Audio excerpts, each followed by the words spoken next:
Meus amados e queridos irmãos, eu desejo saudar a todos com a paz do Senhor. Queridos, por gentileza, aqueles que têm em mãos um exemplar da Bíblia Sagrada, abra comigo no livro de Atos dos Apóstolos, capítulo de número 27. Atos dos Apóstolos, capítulo de número 27. Enquanto os irmãos procuram o referido texto, eu quero aqui aproveitar, externar ao bom Deus toda a minha gratidão por mais esta oportunidade a qual o Senhor nos concede, poder retornar a esta casa, onde sempre somos muito bem recebidos.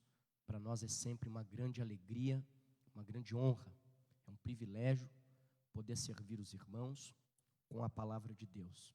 A convite, do pastor Ivan, ele nos informou que não poderia estar aqui essa noite, devido a essa mudança de congregação, mas quero também aqui fazer menção do nome dele, agradecendo pelo convite, pela oportunidade, e agradecendo ao pastor Ivan. Estou agradecendo também a todos os companheiros, todos os obreiros desta casa, que Deus em Cristo continue abençoando os amados irmãos, aqueles que estão conosco, acompanhando este culto pela live, que Deus abençoe. Amados, Atos dos Apóstolos, capítulo de número 27, eu tenho uma palavra de Deus ao teu coração esta noite. Quantos encontraram o texto e querem ouvir a palavra de Deus, digam amém, por favor.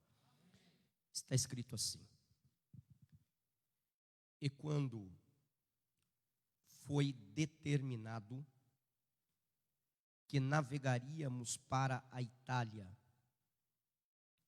eles entregaram Paulo e alguns outros prisioneiros a um centurião por nome Júlio, da corte augusta, e entrando em um navio adramitino, pronto para navegar pelo litoral da Ásia, partimos, estando conosco um tal de Aristarco, macedônio de Tessalônica, e no dia seguinte chegamos a Sidom, e Júlio, tratando Paulo humanamente, lhe deu liberdade para ir ver os seus amigos, para que estes cuidassem dele.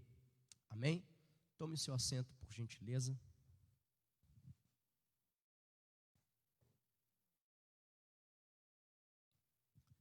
Queridos, sem sombra de dúvidas, o apóstolo Paulo, o apóstolo das missões, o apóstolo dos gentios, como assim é conhecido, fora um dos personagens bíblicos mais extraordinários. O coração de Paulo, quando o assunto é almas, é evangelização, é missões, ardia. Paulo não media esforços quando o assunto era fazer a obra de Deus. E eu acho interessante, porque havia um desejo dentro do coração do apóstolo Paulo. E o desejo que estava no coração de Paulo era de que ele pudesse chegar na Itália, em Roma, para que lá ele pudesse também testificar de Cristo, pregar o evangelho também em Roma. E eu acho lindo isso, porque existem desejos dentro do nosso coração que é o próprio Deus quem coloca. Vou repetir: existem desejos dentro do nosso coração que nada mais são do que propósitos de Deus para a nossa vida, para o nosso ministério. Paulo não sabia, mas era também propósito de Deus que ele, Paulo, chegasse em Roma e lá testificasse de Cristo, pregasse o evangelho, fizesse ali a obra de Deus. E o mais lindo disso é percebermos que estes desejos, muitas das vezes, Deus vai transformar em promessa. Eu vou repetir por causa do teu glória a Deus, irmão, por causa do teu aleluia.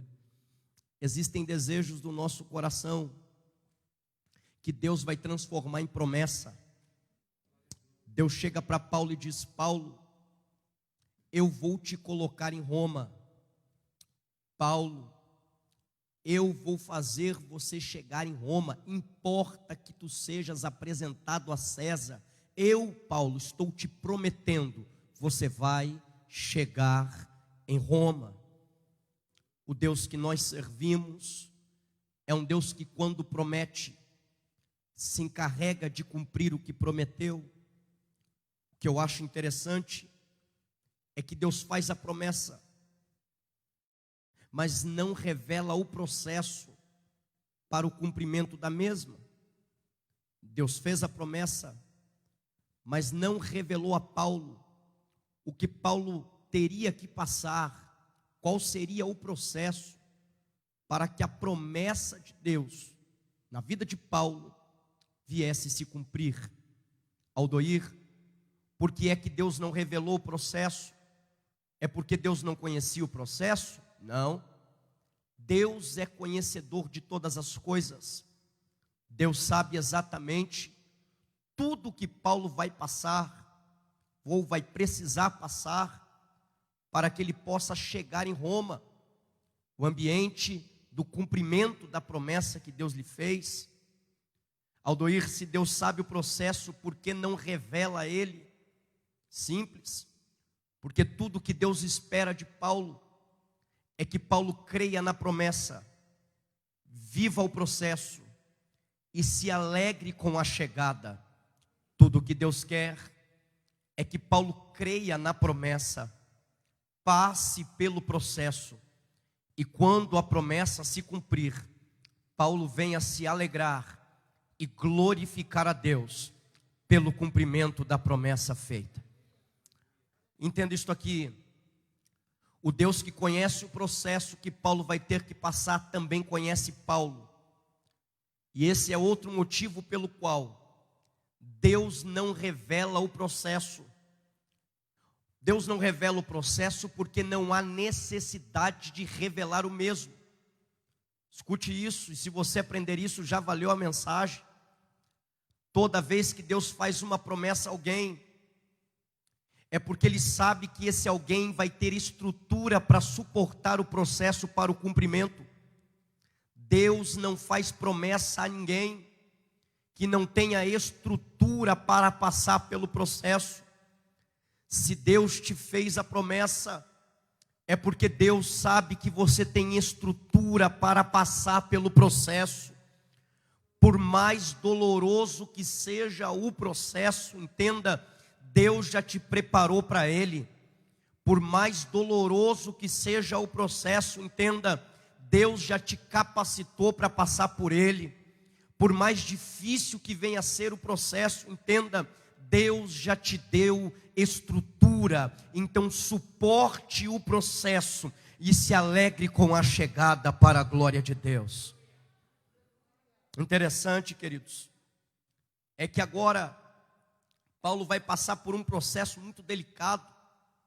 Paulo vai para Roma como um prisioneiro. Certamente não fazia parte do projeto, do propósito de Paulo ir para lá como prisioneiro. Nesse processo, Paulo vai apanhar no rosto. Nesse processo, vão conspirar contra Paulo, vão armar ciladas para ele, vão tentar matá-lo.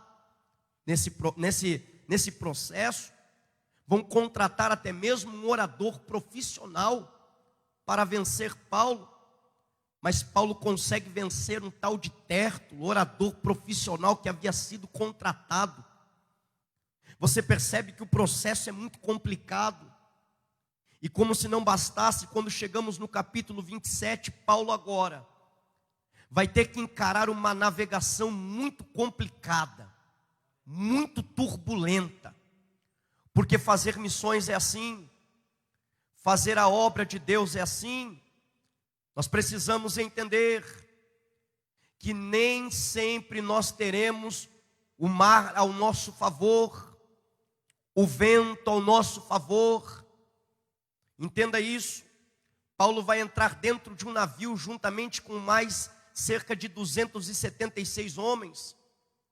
O líder desta embarcação é um centurião por nome Júlio, da corte Augusta.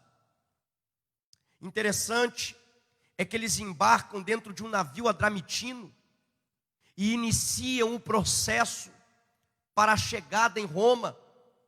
E nessa primeira parte da viagem, tudo vai muito bem, tudo é muito tranquilo.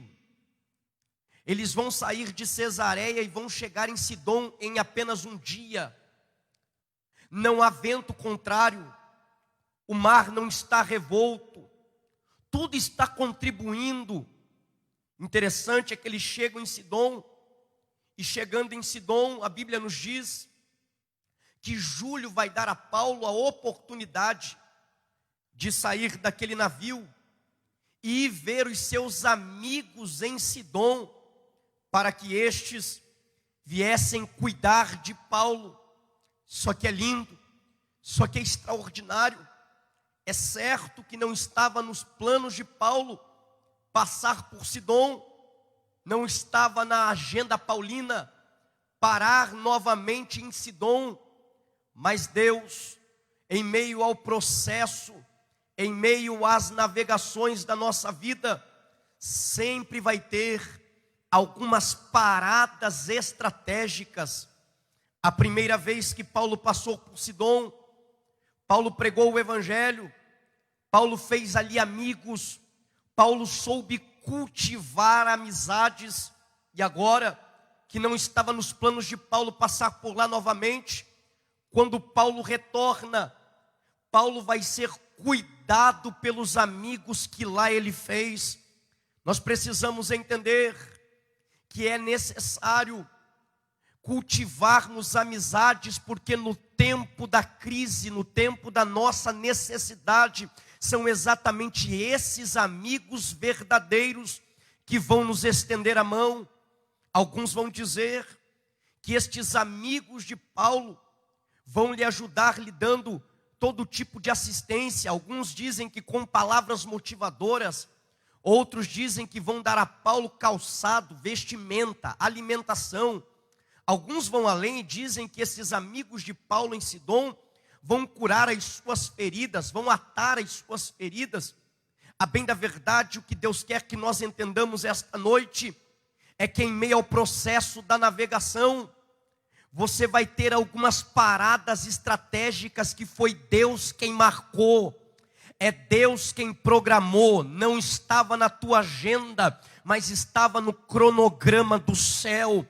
Escute isso, Paulo em Sidom semeou amor, está colhendo cuidado. Paulo em Sidom semeou a palavra e agora está colhendo mantimento. Entenda, a lei da semeadura não falha. O que você faz aqui, você vai receber para a glória de Deus. Eu vim ser boca de Deus esta noite para você.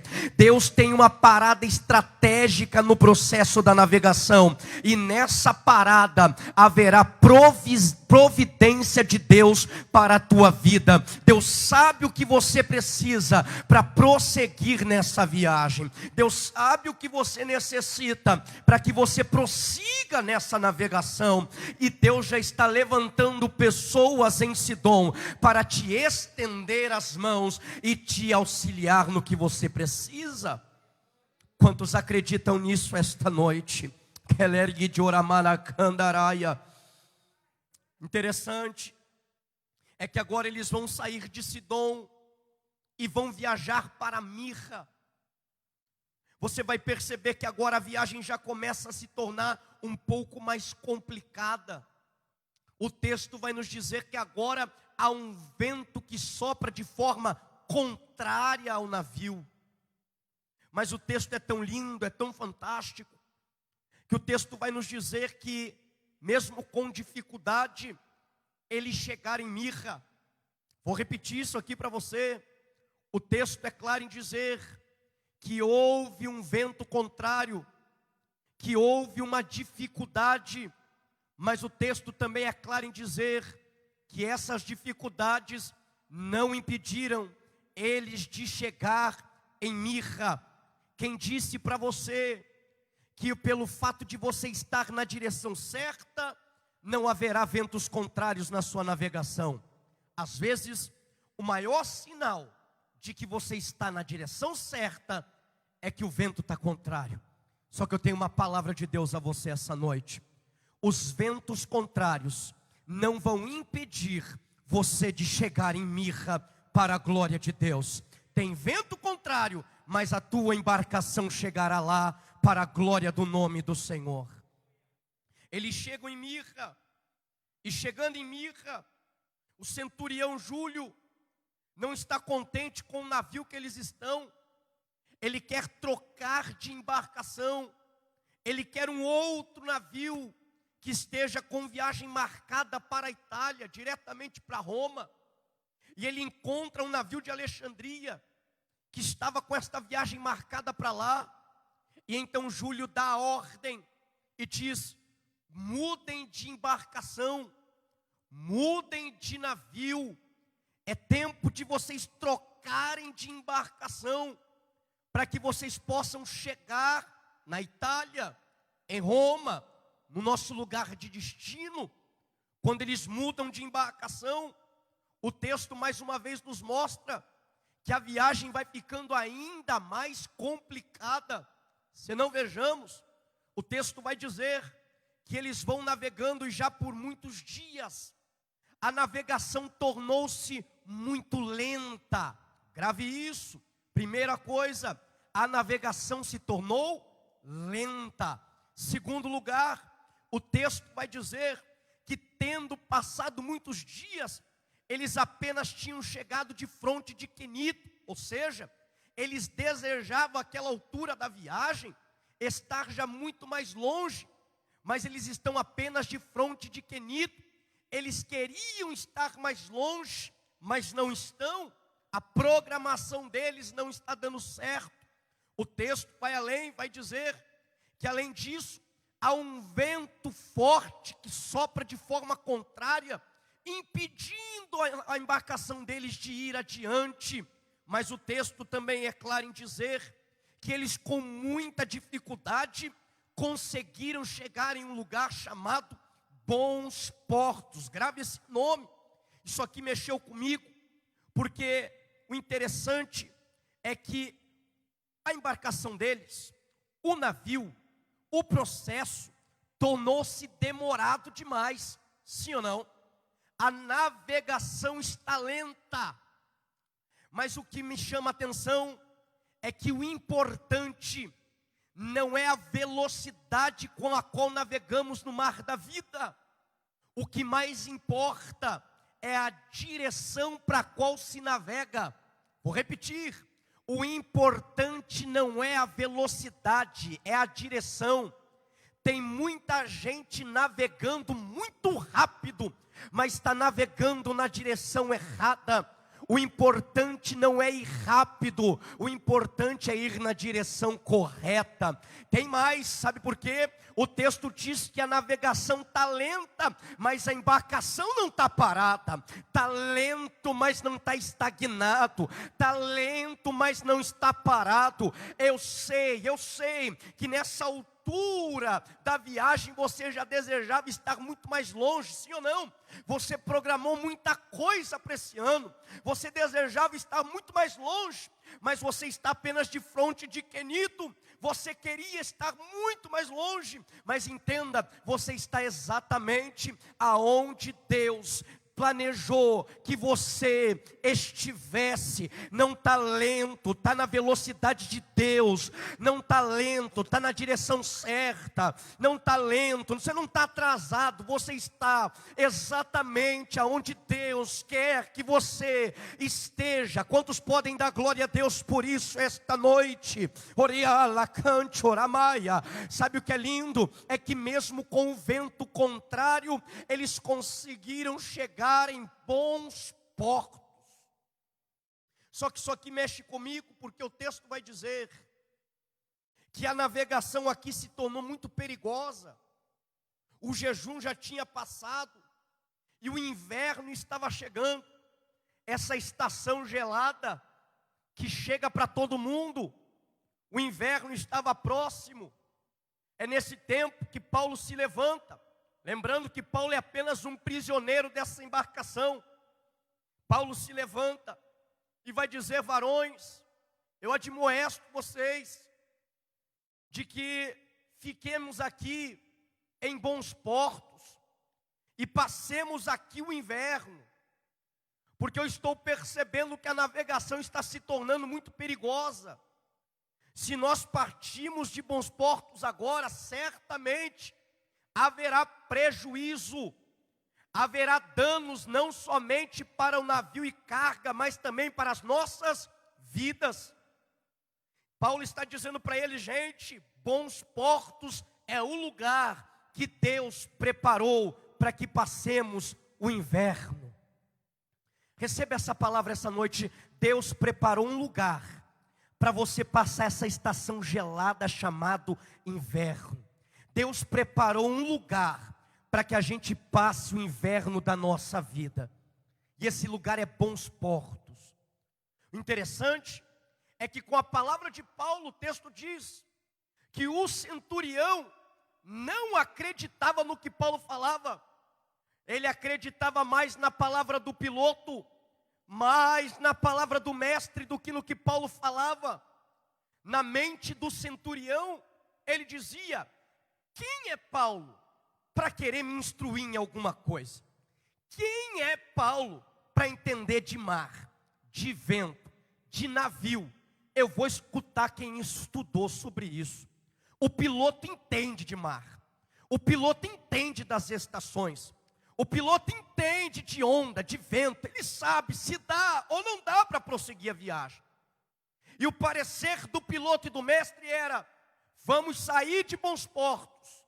E todos da embarcação era de favor de que eles passassem o inverno em Fênix. Aldoir, me explica por que eles não querem ficar em bons portos? Por que eles querem passar o inverno em Fênix? Ora, bons portos não era bom simplesmente porque era atrativo, porque era belo. Não. Bons portos é bom porque é cômodo. Não. Bons portos é bom porque é seguro. Eles não estão em busca de segurança, eles estão em busca de comodidade. Bons portos não tinham o que grandes portos da época ofereciam, como por exemplo, uma boa adega de vinho, uma boa casa de meretrício para que os homens se divertissem ali com as mulheres. Não tinha um bom lugar para pernoitar, ou seja, não era atrativo a carne. Então eles eram de parecer de ir até Fênix, que não era muito longe, e lá passar o inverno. Só que Paulo está dizendo: vocês estão em busca de comodidade. E a palavra de Deus para vocês nesse tempo é: não busque comodidade, busque segurança. Vou repetir: não é tempo de comodidade, é tempo de segurança. Kergue de Calaia. Deus preparou bons portos, não foi para agradar a tua carne, foi para te proteger do que vai vir. Olha isso. Ninguém ouviu Paulo.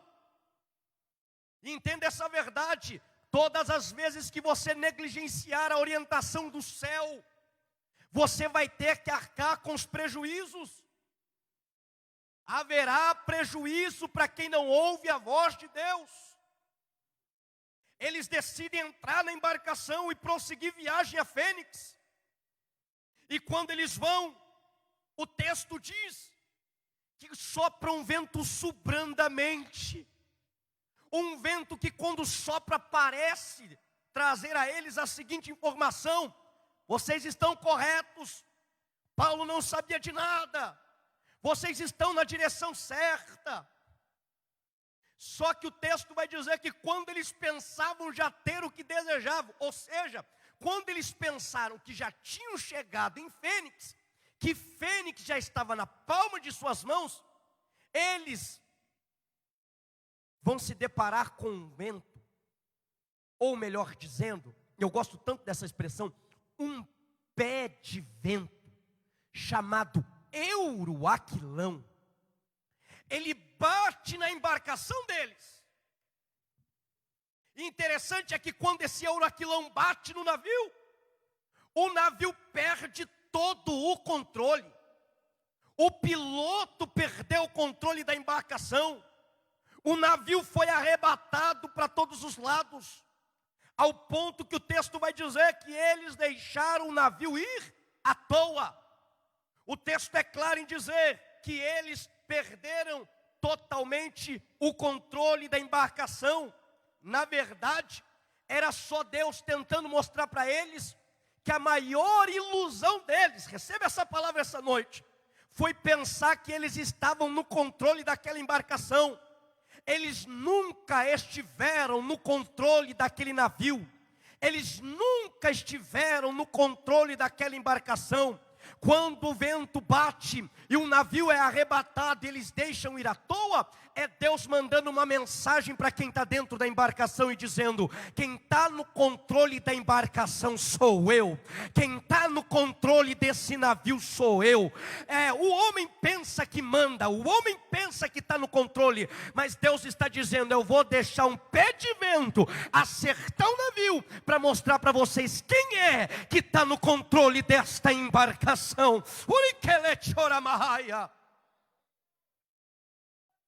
O vento bate, o navio é arrebatado. Eles pensam que o problema é a carga, gente. Só que o problema não é a carga do navio. O problema é a desobediência deles. Eles começam a tirar a carga. Para piorar a situação, vem uma tempestade. Aí o texto vai dizer: e fugiu de nós. E quem está falando é Lucas. E fugiu de nós toda a esperança de sermos salvos. O texto vai dizer que, tendo passado muitos dias, que eles já não viam nem a luz do sol, nem estrela. Talvez seja daqui que alguém tirou aquele louvor que diz: já faz tempo que eu não vejo a luz do dia. É exatamente isso que acontece com eles. O tempo que eles estão vivendo é tempo de trevas, escuridão. Todo dia a mesma coisa. Eles não sabem mais se está de manhã, se está de tarde, se está de noite. É sempre trevas, trevas, trevas. Todo dia a mesma coisa. Todo dia a mesma coisa. Todo dia a mesma coisa. Todo dia o mesmo cenário. É vento, tempestade. Perdemos o controle da embarcação. Estamos jogando a carga para fora. Tempo de prejuízo, tempo de danos. Vamos morrer. Acabou a esperança. De repente, eles vão entender uma verdade aqui. Qual é a verdade, Aldoir? A sorte deles é que dentro daquela embarcação tinha um missionário, tinha um pregador, tinha um homem de Deus chamado Paulo. Tem gente que só está de pé e só está vivo até agora porque Deus colocou um Paulo na tua embarcação. Paulo se levanta e Paulo vai lançar em rosto mesmo. Paulo se levanta e vai dizer: eu disse, eu avisei vocês, vocês deveriam ter me escutado e evitariam todo esse prejuízo. Mas vocês não me ouviram, vocês não me escutaram, e eis aí diante de vós o prejuízo. Entenda isto aqui. Paulo vai olhar para eles e vai dizer: eu tenho uma palavra de Deus para vocês. O tempo que vocês estão vivendo é de desesperança. O tempo que vocês estão vivendo dentro da embarcação é tempo de caos. O tempo que vocês estão vivendo dentro da embarcação é de incertezas. O tempo que vocês estão vivendo dentro da embarcação é de incredulidade. Mas eu tenho uma palavra para vocês. Qual é a palavra, Paulo? Tende bom ânimo. Oh, glória a Deus. Tende bom ânimo. Paulo me explica como ter bom ânimo. Se nós perdemos o controle do navio, como ter bom ânimo? Se o tempo que vivemos é de prejuízo, a carga está sendo jogada fora. Paulo, como ter bom ânimo se a esperança de nós já fugiu? Como ter bom ânimo, Paulo, se as circunstâncias são tão adversas? Paulo olha para ele e diz assim: deixa eu contar para vocês uma coisa que aconteceu essa noite. Você percebeu que eles já não sabem diferenciar mais o que é noite e o que é dia? É sempre tudo escuridão. Aí vem Paulo e diz: essa noite, Paulo não perdeu a noção do tempo. Ele diz: essa noite, sabe essa noite, que vocês estavam aí tão preocupados com a tempestade que caía, que vocês estavam tão preocupados com o vento que soprava, enquanto vocês estavam aí preocupados com o momento que vocês vivem, eu, Paulo, recebi uma visita na embarcação. Paulo, como é que você recebeu uma visita aí? Paulo vai dizer: é que quem me visitou não é da terra, quem me visitou é lá do céu. Já que você levantou essa mão, eu vou profetizar mesmo na sua vida, sem medo de errar, em nome de Jesus. Haverá visitação do céu na tua embarcação no tempo do caos, no tempo da tempestade, da adversidade. O céu vai visitar a tua embarcação. Paulo vai dizer: quem é que visitou ele? Diz: no meio da tempestade, o anjo. Ele não diz um anjo, ele diz: o anjo de Deus, de quem eu sou, a quem eu sirvo, a quem pertenço. Já sabe quem é ele, né? Ele entrou na embarcação para falar comigo. E o que ele disse para você, Paulo? De forma resumida, ele me disse isso aqui: Paulo, as circunstâncias adversas da vida não anularam a promessa que o céu te fez. Você vai chegar em Roma sim. Vou repetir. Pegue essa palavra essa noite, guarda no teu coração e não esquece. As circunstâncias adversas da vida não anularam a promessa que o céu te fez. Ele disse que você vai chegar, então você vai chegar para a glória do nome dele. Paulo, você vai chegar em Roma. Só que eu tenho uma palavra para você, Paulo. Qual? Avisa para eles que nenhuma das almas que estão dentro do navio, isso aqui é demais, nenhuma das almas que estão dentro da embarcação, Paulo. E o lindo é que Deus colocou na mão de Paulo essas almas. Ele entra como prisioneiro, como liderado, e agora já está como líder. Eu vou falar de novo. Ele entrou sendo prisioneiro, e mesmo sendo prisioneiro, Deus coloca nas mãos de Paulo todas as almas que estão ali dentro. E diz: Paulo, nenhuma dessas almas se perderá. Mas avisa para eles que o navio, Paulo, esse quebra. Quando iniciou esse período de pandemia, Deus colocar esse texto no meu coração. E o Senhor falara comigo e disse: Aldoir, a minha preocupação é com as almas, não com a matéria. A minha preocupação são com as almas, não com a embarcação. Eu não vim dizer essa noite que o navio não vai quebrar, porque tem um monte quebrando por aí, que não suportou esse período de caos e de tempestade. O que eu vim dizer para você é que mesmo que o navio quebre, Ele vai preservar todas as almas que estão dentro da embarcação.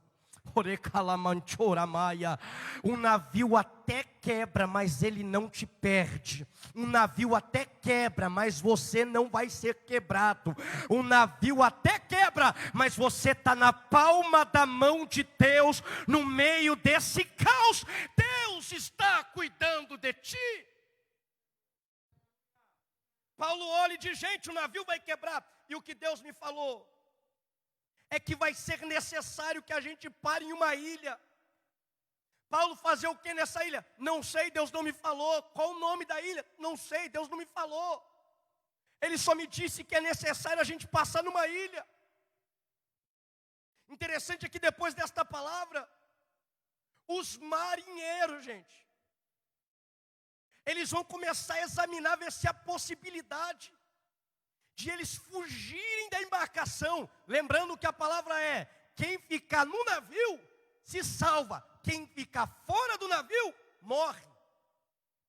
E os marinheiros começam a tentar dar um jeito de fugir da embarcação.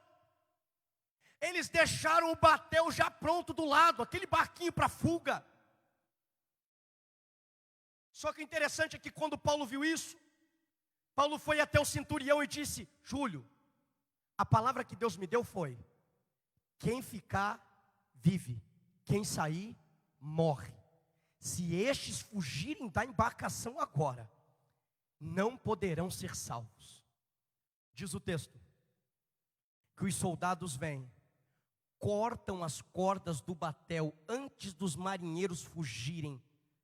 E a mensagem que eles estão mandando é essa: a gente entrou junto nessa embarcação, estamos passando juntos por esses ventos contrários, estamos passando juntos por esse caos, e a gente só sai dessa embarcação junto. A gente entrou junto nessa, e junto a gente sairá do outro lado, para a glória de Deus. Ninguém vai pular fora da embarcação. Eu sei que tem muita gente nesse tempo dando um jeito igual os marinheiros de tentar escapar e fugir, mas Deus está dizendo: a proteção é dentro da embarcação, a proteção é dentro do navio. Foge não, sai fora agora não. Interessante é que Paulo olha para eles e percebe que eles já estão há muito tempo sem comer, gente. Porque é verdade, a fome parece que não vem nessas horas. Já percebeu? A angústia é tão grande, a preocupação é tão grande, que às vezes você esquece até de comer. E eu achei isso aqui, é tão simples, irmãos, e ao mesmo tempo é tão profundo. Porque Paulo olha para eles assim: gente, está na hora de vocês comerem. Aí Paulo pega um pão da graça, abençoa, e eles comem. Que coisa extraordinária. Paulo pega o pão da graça, dá para eles e eles comem. Eles se fortalecem. Eu não sei se você percebeu, o tempo é de caos, o tempo é de prejuízo, o tempo é de tempestade, de vendaval, de incertezas. Mas percebeu que não está faltando pão na embarcação?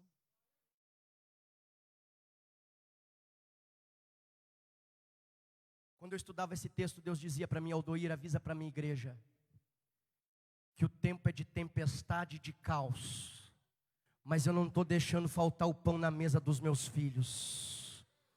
Você pode levantar uma de suas mãos e agradecer a Deus pelo pão que não falta. Paulo olhou para eles e disse: pega o pão e vamos agradecer, porque Deus tem provido o pão no meio do caos. Deus tem provido a alimentação em meio à tempestade. Deus tem cuidado de nós nos mínimos detalhes.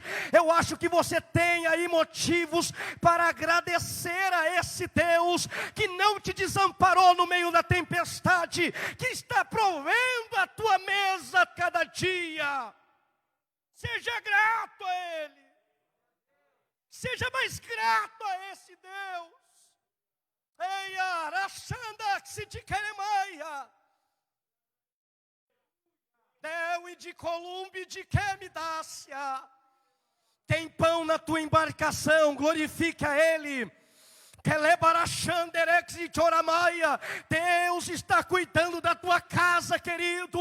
Deus está provendo ao doir. Acabou hoje a comida, então você, profeta de Deus, vai chegar alguém com uma cesta básica aí, rapaz. Deus é fiel e Deus cuida.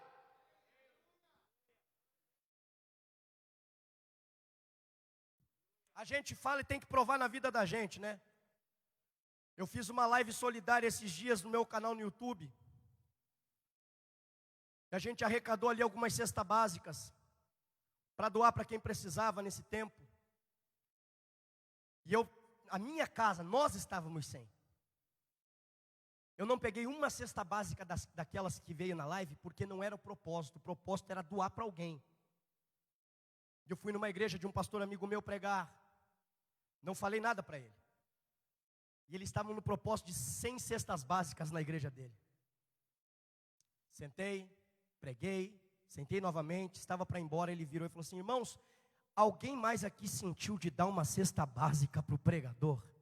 Porque Deus falou para mim que é para a gente dar uma cesta básica para ele reforçada. Porque quem cuida da obra de Deus, Deus cuida dele.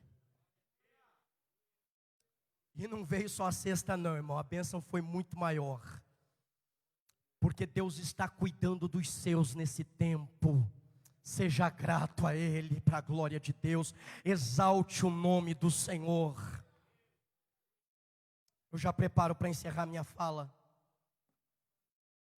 Mas eu preciso te dizer isso. O navio encalhou. Como é que é, Elder? O navio encalhou. Que a promessa de Deus não era que o navio não ia quebrar.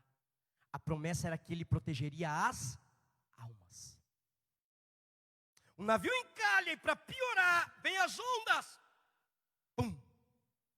Elas vão batendo na embarcação de tal forma que o navio começa a abrir, começa a rachar.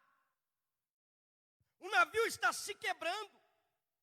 Os soldados se levantam e vão até Júlio e dizem: Júlio, o que a gente faz com os prisioneiros? Porque o navio está quebrando, a gente vai precisar dar um jeito de se salvar. E a gente não pode deixar os presos escaparem. Você acredita que tem gente que num tempo desse ainda consegue se preocupar com isso, gente? Júlio olha para a situação e diz assim: se eu liberar eles para matarem os presos agora, eles vão ter que matar Paulo. Só que Paulo, Deus colocou Paulo dentro do coração de Júlio. Vou repetir. Deus vai te colocar no coração das pessoas certas. Podia todo mundo não gostar de Paulo na embarcação, mas quem precisava gostar dele, está gostando de Paulo, é Júlio. E Júlio diz: eu não posso liberar a matança sobre os presos, porque senão vão ter que matar Paulo. Júlio então olha e diz assim: olha, não mata ninguém. Faz o que, Júlio? Dá oportunidade de fuga. Dá oportunidade de sobrevivência. Tem uma ilha ali que a gente não sabe o nome dela. Então vamos fazer assim: quem aqui sabe nadar? Levantar a mão. Vocês que sabem nadar, pula do navio agora, porque o navio está quebrando mesmo. E nada até a ilha e se salve. Vai de braçada, vai batendo o pé, vai batendo a mão, vai lutando pela tua sobrevivência. Não desista da vida. O problema é que nem todo mundo sabia nadar, gente. Então o Júlio olhou e falou assim: olha, quem não sabe nadar, faz o seguinte: sobraram ainda algumas coisas dentro do navio, se agarra nelas, vai mexendo com a mão, vai batendo com o pé, dá um jeito. Mas lute pela tua sobrevivência e chegue na ilha. Erebaria de Oremácia. O problema é que não tinha coisas suficientes dentro do navio para todo mundo. Alguém olha e diz: o que eu vou fazer se eu não sei nadar e não tem mais nada do navio que eu possa usar? Só sobraram os destroços desta embarcação. Haverá momentos em que tudo que vai sobrar vai ser um pedaço de madeira. Eu estou pregando para a gente aqui essa noite, talvez esteja na live, e Deus está dizendo: tudo que te sobrou foi só um pedaço de madeira. A tempestade arrebentou com o navio, as ondas quebraram o navio, o caos quebrou o navio, mas Deus está dizendo para você: pega o que sobrou da embarcação, nem que seja um pedacinho de madeira, nem que sejam destroços do navio, mas se agarra nele, bate a mão, mexe o pé, mas não desiste agora. Lute pela tua sobrevivência e chegue na ilha. Para a glória de Deus, Atos 28 vai dizer: e tendo chegado a salvos na ilha. Aldoir, o que acontece na ilha? Você sabe. Os bárbaros levantam uma grande fogueira. Eles se aquecem em torno da fogueira. Só que Paulo é diferente. Paulo não é o tipo de pessoa que gosta só de usufruir do fogo. Paulo quer contribuir para que a fogueira não se apague. Então Paulo pega, vai até onde tem gravetos e começa a pegar graveto e colocar na fogueira. Pega graveto e coloca na fogueira. Pega graveto e coloca na fogueira. Pega graveto e coloca na fogueira. De repente a víbora ataca Paulo. E o parecer de todos a respeito de Paulo muda. Porque basta um ataque da víbora e todo mundo muda de opinião ao teu respeito. Já percebeu? Eles olham e dizem: esse homem vai inchar, vai cair e vai morrer. Só que o tempo vai passando, e encerro agora. Paulo não inchou, Paulo não caiu, e Paulo também não morreu. A pergunta que ficou ali foi essa: por que é que esse homem não morre? Por que é que esse homem não caiu? Se alguém fosse responder, diriam: vocês conhecem muito pouco acerca da história dele. Vocês só viram a víbora atacando. Deixa eu contar qual é a história desse homem. Qual a história dele? Esse homem tinha um desejo no coração. Qual o desejo? Carro zero? Não, isso não é errado. Qual o desejo? Casa boa? Não, isso também não é errado. Qual era o desejo dele? Ele queria pregar o evangelho. Qual o desejo dele? Ele queria ganhar almas em Roma. E aí que Deus fez uma promessa para esse homem e disse: você vai chegar em Roma. Esse homem apanhou no rosto, foi julgado injustamente, contrataram orador profissional para pegar ele. Esse homem passou por um naufrágio. Esse homem passou por muita coisa. Não vai ser uma víbora que vai derrubar ele agora. Relargue de colabaixa. Você já passou por coisa pior. Não vai ser agora que você vai sucumbir.